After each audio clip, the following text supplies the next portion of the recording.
உங்களுடைய மொபைல் ஃபோன்லேயோ இல்லை லேப்டாப்லேயோ Google page open பண்ணிக்கோங்க. அதில் ETA ஸ்ரீலங்கா அப்படின்னு சொல்லிட்டு நீங்கள் டைப் பண்ணி சர்ச் பண்ணிங்கன்னா ஸ்க்ரீனில் தெரிகிற இந்த அஃபிஷியல் வெப்சைட் அட்ரஸ் உங்களுக்கு கிடைக்கும். அதாவது ETA ஆன்லைன் விசா அப்ளிகேஷன் அப்படி இருக்கும். அப்படியும் இல்லைனா டிஸ்கிரிப்ஷனில் இதுக்கான லிங்க் இருக்குது. அந்த லிங்க்கை வந்து நீங்கள் கிளிக் கொடுத்தீங்கன்னா டேரெக்டாக உங்களுக்கு இந்த பேஜ் தான் உங்களுக்கு வரும். இந்த பேஜில் செகண்ட் ஆப்ஷன் பார்த்தீங்கன்னா அப்ளை அப்படின்னு இருக்கும். அந்த அப்ளை வந்து நீங்கள் கிளிக் கொடுத்தீங்கன்னா அடுத்த பேஜ் போகும். இந்த பேஜில் நீங்கள் ஸ்க்ரோல் அவுட் பண்ணி கடைசியில் பார்த்தீங்கன்னா ஐ அக்ரி அப்படின்னு சொல்லிட்டு ஒரு ஆப்ஷன் இருக்கும். அந்த அக்ரியை வந்து நீங்கள் கொடுத்தீங்கன்னா அடுத்த பேஜ் உங்களுக்கு போகும். இந்த பேஜில் லெஃப்ட் சைடில் பார்த்தீங்கன்னா உங்களுக்கு 3 ஆப்ஷன் இருக்குது. Tourist ETA, business purpose ETA, transit ETAன்னு இருக்கும். இதில் வந்து ஃபஸ்ட் ஆப்ஷன் வந்து டூரிஸ்ட் ETAவில் மொத்தம் 3 ஆப்ஷன் இருக்குது. நீங்கள் இண்டிவிஜுவல் பேசஞ்சர் உங்களுக்காக நீங்கள் அப்ளை பண்ண போகிறீங்கன்னா ஃபஸ்ட் ஆப்ஷன் வந்து நீங்கள் கிளிக் கொடுக்கணும். குரூப்பாக வந்து ட்ராவல் பண்ணுறீங்கன்னா நீங்கள் வந்து செகண்ட் ஆப்ஷன் சூஸ் பண்ணலாம். நீங்கள் வேறு ஒருத்தருக்கு வந்து விசா வந்து அப்ளை பண்ண தர போகிறீங்கன்னா 3வது ஆப்ஷன் வந்து நீங்கள் சூஸ் பண்ணணும். நான் வந்து எனக்காக தான் வந்து விசா அப்ளை பண்ண போகிறேன். அதனால் நான் வந்து அப்ளை ஃபார் இண்டிவிஜுவல் அப்படின்ற ஆப்ஷன் வந்து கிளிக் கொடுக்குறேன். நெக்ஸ்ட் பேஜ் போகும். இந்த அப்ளிகேஷனை வந்து நீங்கள் ஃபில் பண்ணிட்டாலே ஆட்டோமேட்டிக்காக உங்களுக்கு வந்து விசா வந்து ப்ராசஸ் ஆகிடும். இந்த அப்ளிகேஷன் ஃபில் பண்ணும்போது நம்ம என்ன வந்து மனசில் வச்சுக்கணும் பார்த்தீங்கன்னா, பாஸ்போர்ட்டில் என்ன டீட்டெயில்ஸ் இருக்கோ அதே டீட்டெயில்ஸ் தான் நீங்கள் விசா அப்ளிகேஷன் வந்து கொடுக்கணும். ஃபஸ்ட் ஆப்ஷன் பார்த்தீங்கன்னா சர்நேம் அப்படின்னு இருக்குது. சர்நேம்ன்றது உங்களுடைய பாஸ்போர்ட்டில் சர்நேம் என்ற ஆப்ஷனில் என்ன பேர் இருக்கோ அதுதான் நீங்கள் கொடுக்கணும். செகண்ட் ஆப்ஷன் பார்த்தீங்கன்னா கிவன் நேம். பாஸ்போர்ட்டில் கிவன் நேம் என்ன இருக்கோ அதை வந்து நீங்கள் கொடுங்க. அடுத்தது உங்களோட டைட்டில், உங்களோட டேட் ஆஃப் பர்த்து, உங்களோட ஜெண்டர், நேஷ்னாலிட்டி, நீங்கள் வந்து ஃபுல்லாக வந்து வேக்சினேஷன் போட்டிருக்கீங்களா அப்படின்னு கேட்குறாங்க. அதுக்கு வந்து நீங்கள் எஸ் கொடுத்துக்கோங்க.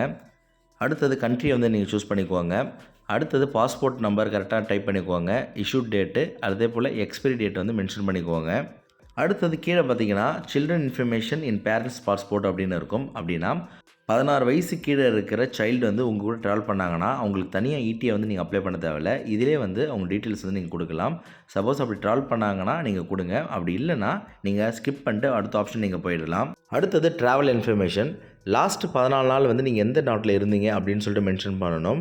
அடுத்தது விசா ரெக்யூர் டே அப்படின்னு சொல்லிட்டு மென்ஷன் பண்ணியிருப்பாங்க. அதை நீங்கள் கிளிக் கொடுத்தீங்கன்னா 30 டேஸ்னு இருக்கும். அதை வந்து நீங்கள் சூஸ் பண்ணிக்கோங்க. அடுத்தது இன்டென்டன்ட் அரைவல் டேட் அப்படின்னு இருக்குது. அதாவது எந்த டேட்டில் வந்து நீங்கள் அரைவல் ஆக போகிறீங்களோ அந்த டேட்டை வந்து நீங்கள் சூஸ் பண்ணிக்கோங்க. அடுத்தது பர்பஸ் ஆஃப் விசிட்னு இருக்கும். அதை கிளிக் கொடுங்க. கிளிக் கொடுத்துட்டு கோ த்ரூ பண்ணுங்கள். அதில் எந்த ஆப்ஷனில் வந்து நீங்கள் ட்ராவல் பண்ணுறீங்களோ நீங்கள் கொடுக்கலாம். நான் வந்து சைட் சீயிங் ஆர் ஹாலிடே வந்து நான் கிளிக் கொடுக்குறேன். அடுத்தது போர்ட் ஆஃப் டிபார்ச்சர். நீங்கள் எந்த ஏர்போர்ட்லேருந்து நீங்கள் ட்ராவல் பண்ணுறீங்களோ அந்த ஏர்போர்ட் நேம் வந்து மென்ஷன் பண்ணணும். இது ஆப்ஷன் தான், வேணால் கொடுக்கலாம், இல்லைனா நீங்கள் கொடுக்க தேவையில்லை. அடுத்தது எந்த ஏர்லைன்ஸ் வந்து நீங்கள் ட்ராவல் பண்ண போகிறீங்களோ அந்த ஏர்லைன்ஸோட நேம் வந்து நீங்கள் மென்ஷன் பண்ணுங்கள். அடுத்தது ஃப்ளைட் நம்பர் வந்து நீங்கள் மென்ஷன் பண்ணிக்கோங்க. சப்போஸ் தெரிஞ்சால் பண்ணுங்கள், அப்படி இல்லைனா நீங்கள் அது ஆப்ஷன் தான், நீங்கள் கொடுக்கணும் அவசியம் கிடையாது. அடுத்தது கீழே பார்த்தீங்கன்னா காண்டாக்ட் டீட்டெயில்ஸ். இந்த காண்டாக்ட் டீட்டெயில்ஸ் வந்து உங்களுடையது, அதாவது இந்தியன் அட்ரஸை தான் நீங்கள் கொடுக்கணும். உங்களுடைய பாஸ்போர்ட்டில் என்ன அட்ரஸ் மென்ஷன் பண்ணியிருக்கோ அந்த அட்ரஸை வந்து நீங்கள் மென்ஷன் பண்ணுங்கள்.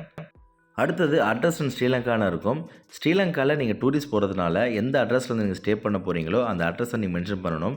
சப்போஸ் நீங்கள் ஹோட்டலில் வந்து நீங்கள் ஸ்டே பண்ண போகிறீங்கன்னா ஹோட்டலோட அட்ரஸ் நீங்கள் கொடுக்கலாம். சப்போஸ் ஃப்ரெண்ட்ஸ் அண்ட் ரிலேட்டிவோடைய ஹவுஸில் வந்து நீங்கள் ஸ்டே பண்ண போகிறீங்கன்னா அவங்களுடைய அட்ரஸ் வந்து நீங்கள் கொடுக்கணும். அடுத்தது உங்களுடைய இமெயில் அட்ரஸ், உங்களுடைய ஃபோன் நம்பர் வந்து நீங்கள் மென்ஷன் பண்ணிவிட்டு டிக்ளரேஷனில் வந்து நீங்கள் படித்து பார்த்துட்டு நீங்கள் கொடுங்க. அதாவது ஃபஸ்ட் ஆப்ஷன் வந்து நீங்கள் ரெசிடென்ட் விசா வச்சுருக்கீங்களான்னு கேட்குறாங்க, அது நோ கொடுங்க. கரண்ட்லி ETA வந்து உங்களுக்கு எக்ஸ்டெண்ட் வேணுமான்னு கேட்குறாங்க, அது நோ கொடுங்க. மல்டிபிள் என்ட்ரி விசா வந்து இருக்குன்னு கேட்குறேன், அது நோ கொடுங்க. நோ கொடுத்துட்டு கீழே வந்து I would like to confirm the above information இருக்கும். அதை கிளிக் கொடுத்துட்டு ரைட் சைடில் நெக்ஸ்ட்னு இருக்கும், அதை கிளிக் கொடுங்க. அடுத்த பேஜ் போகும். இந்த பேஜில் நீங்கள் கொடுத்த டீட்டெயில்ஸ் எல்லாமே இருக்கும். அதில் ஒரு தடவை கோ த்ரூ பண்ணிக்கோங்க. ஃபீஸ் வந்து நீங்கள் பே பண்ண தேவையில்லை. ஸ்ரீலங்கன் விசா வந்து ஃபுல்லாக வந்து ஃப்ரீ ஆஃப் காஸ்ட் தான். அமௌண்ட்டோடைய ஆப்ஷன் பார்த்தீங்கன்னா உங்களுக்கு 0.0 USD கொடுத்துருப்பாங்க. கீழே வந்து கன்ஃபார்ம் கொடுங்க. கன்ஃபார்ம் கொடுத்தீங்கன்னா உங்களுடைய அப்ளிகேஷன் வந்து உங்களுக்கு சப்மிட் ஆகிடுச்சு. சப்மிட் ஆன பிறகு ஸ்க்ரீனில் தெரிகிற இதுமாரி தான் உங்களுக்கு வந்து டீட்டெயில்ஸ் வரும். அதாவது உங்களுக்கு ரெஃபரன்ஸ் நம்பர் வரும். அதிலிருந்து உங்களுக்கு 24 மணி நேரத்துக்குள்ளே உங்களுடைய இமெயில் ஐடிக்கு வந்து அப்ரூவ்ட் ETA வந்து உங்களுக்கு சென்ட் பண்ணிவிடுவாங்க. 24 ஹவர்ஸ்ன்றது மேக்ஸிமம் தான். அதிகபட்சம் வந்து 1 or 2 ஹவர்ஸில் உங்களுக்கு விசா வந்து உங்களுக்கு வந்து இஷ்யூ ஆகிடும். எனக்கு வந்து 2 ஹவர்ஸ் வந்து ரிசீவ் ஆகிடுச்சு.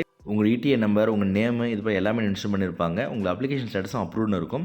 இதை வந்து நீங்கள் பிரிண்ட் எடுத்துக்கலாம், இல்லை மொபைலில் காட்டினா கூட உங்களுக்கு அக்செப்ட் பண்ணுவாங்க. இந்த விசாவோட வேலிடிட்டி வந்து 30 நாள். 30 நாளில் நீங்கள் 2 தடவை வந்து ஸ்ரீலங்காவுக்கு வந்து நீங்கள் விசிட் பண்ணலாம். நான் கொடுத்த தகவல் உங்களுக்கு பயனுள்ளதாக இருந்திருக்கும்னு நம்புகிறேன். உங்களுடைய ஃப்ரெண்ட்ஸ் அண்ட் ஃபேமிலி யாராவது ஸ்ரீலங்காவுக்கு வந்து டூர் போகிறாங்கன்னா அவங்களுக்கு வீடியோ ஷேர் பண்ணுங்கள். கண்டிப்பாக அவங்களுக்கு பயனுள்ளதாக இருக்கட்டும்.